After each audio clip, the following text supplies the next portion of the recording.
우리는 여러분 역사 속에서 사회의 구성원으로서 자주 한 사람의 역할이 얼마나 중요한지를 목격하고 또 경험하죠. 나라를 대표할 경우에는 지도자 한 사람에 따라 나라의 안녕이 영향을 받습니다. 한 사람이 가족을 대표하는 경우에도 마찬가지죠. 그 역할에 따라서 가족의 생사화복이 결정되는 겁니다.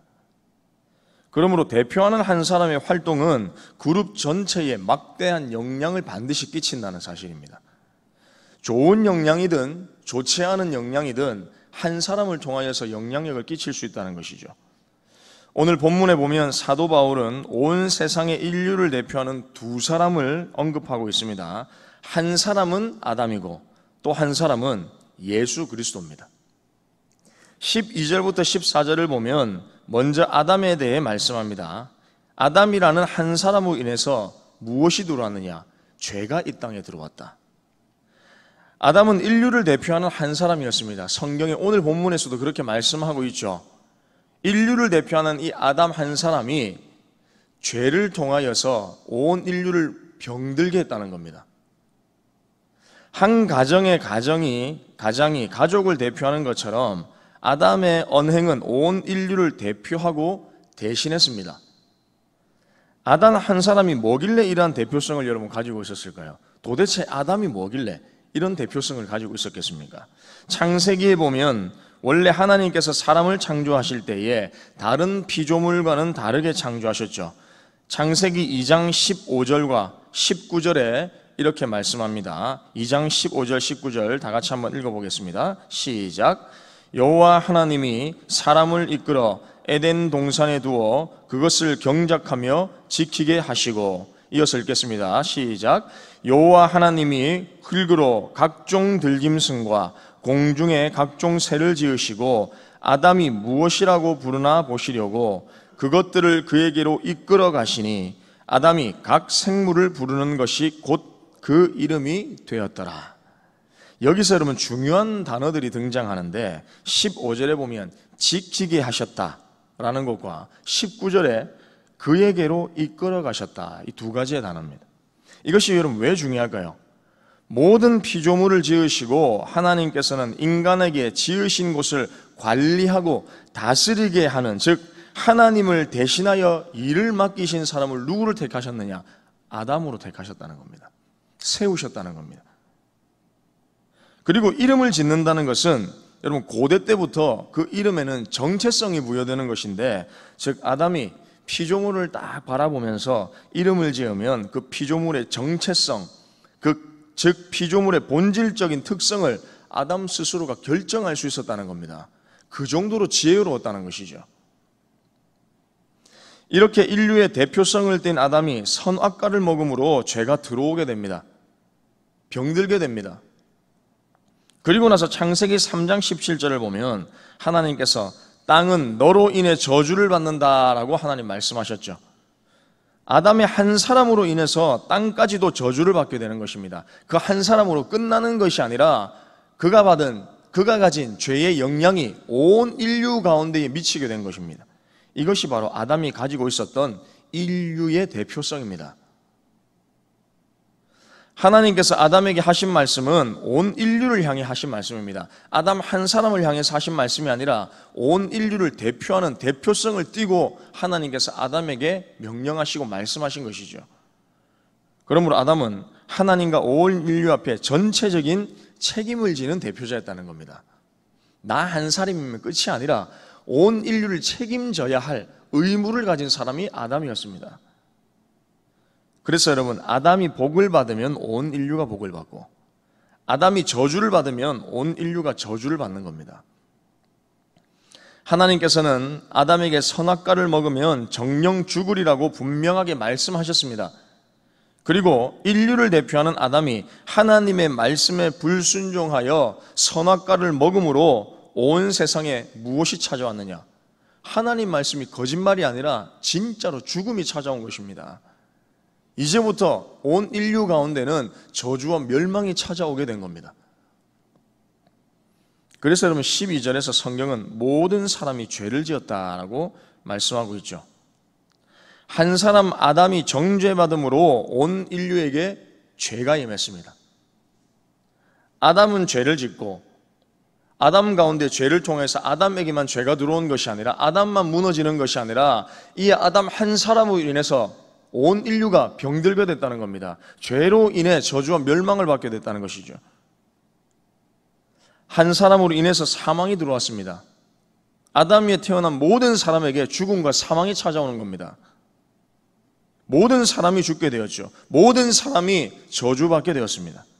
모든 인류가 이 사망의 법에 지배를 받습니다. 하나님의 법, 하나님의 통치에 지배를 당하는 것이 아니라 이제는 아담의 죄로 인하여서 사망의 지배를 받게 됐다는 겁니다.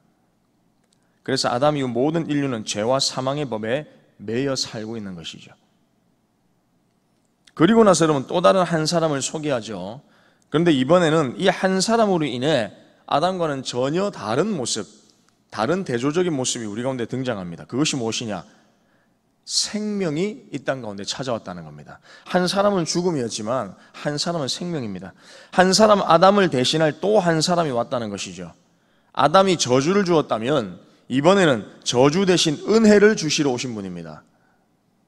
15절에 보면 이 한 사람을 통해 세상에 은혜가 들어왔다고 말씀하죠. 이 한 사람 역시 아담처럼 인류를 대표하는 또 다른 한 사람입니다. 그분이 누구시냐? 바로 예수 그리스도입니다. 예수 그리스도는 범죄하여 실패한 아담 대신 즉 또 한 사람의 인류 대표자로 이 땅에 오셨습니다.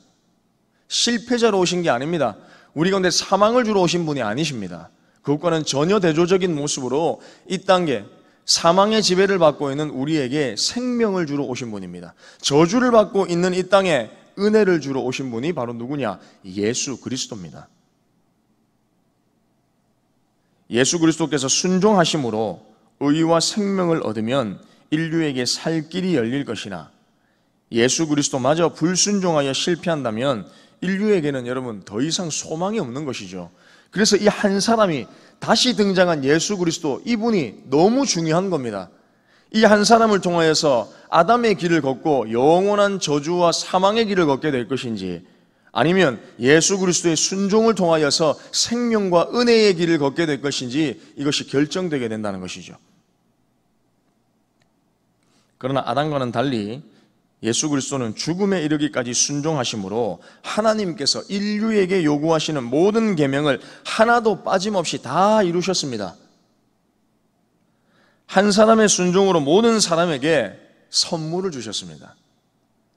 아담이 준 선물이 저주와 사망이었다면 예수 그리스도의 선물은 은혜와 생명입니다.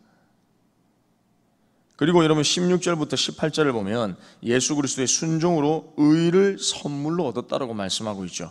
이 의는 인간의 의로운 행위로 말미암지 않는다고 말씀합니다.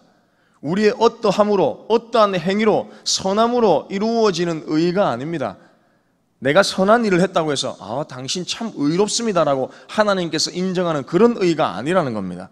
이 의는 의를 완전하게 이루신 예수 그리스도의 의를 믿는 믿음으로 이루어지는, 즉 다른 말로 이루어지면 칭의라고 말하는 것이죠. 의롭다고 칭해지는 의입니다. 하나님께서 의롭다고 인정하는 의입니다. 하나님의 기준에 맞는 의인 것입니다.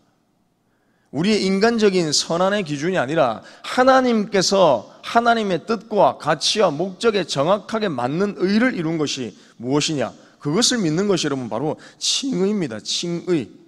의를 얻었다는 겁니다. 어떤 인간도 하나님이 요구하시는 완전한 의에 여러분 도달할 수 없습니다. 인간은 실패합니다. 항상 넘어집니다. 늘 죽음과 가까이, 사망과 가까이, 멸망과 가까이 함께 지내는 것이 인간의 모습입니다. 그러나 여러분 단 한 분 예수 그리스도만이 하나님의 말씀에 완전히 순종하심으로 완전한 의를 우리 대신 이루시고 획득하신 것이죠. 그래서 이 의는 예수 그리스도를 믿는 모든 사람에게 값없이 그냥 선물로 주는 겁니다. 다른 것이 아닙니다. 예수님을 믿는 그 믿음으로 주어지는 겁니다. 우리는 우리의 어떤 행위와는 상관없는 의입니다.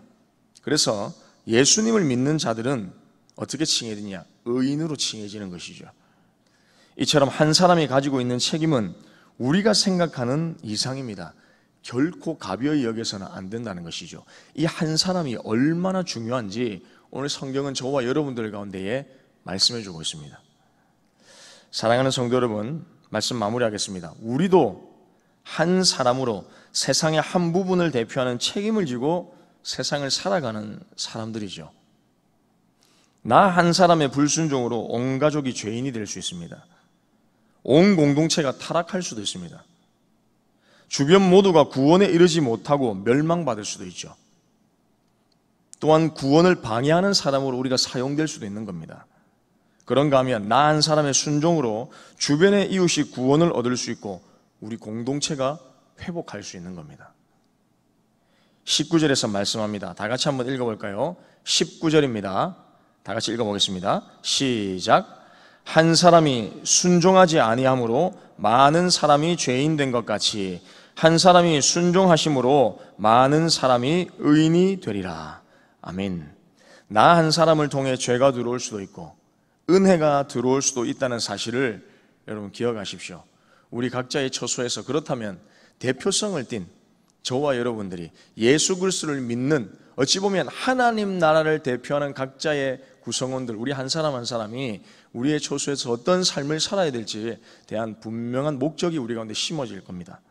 그러므로 예수님을 믿는 우리는 은혜와 생명을 주는 복의 통로로 살아가야 한다는 사실을 여러분 반드시 기억하시고 우리가 있는 가정, 교회, 학교, 직장 속에서 나를 통해 실패한 아담의 영향이 아니라 성공한 예수 그리스도의 생명을 드러내는 한 사람 되시기를 주님의 이름으로 축복합니다. 이 시간 화면에 나와 있는 두 가지의 기도 제목을 가지고 우리 읽고 기도하도록 하겠습니다. 시작. 아담의 불순종의 실패가 아닌 예수 그리스도의 순종의 성공을 본받게 하옵소서.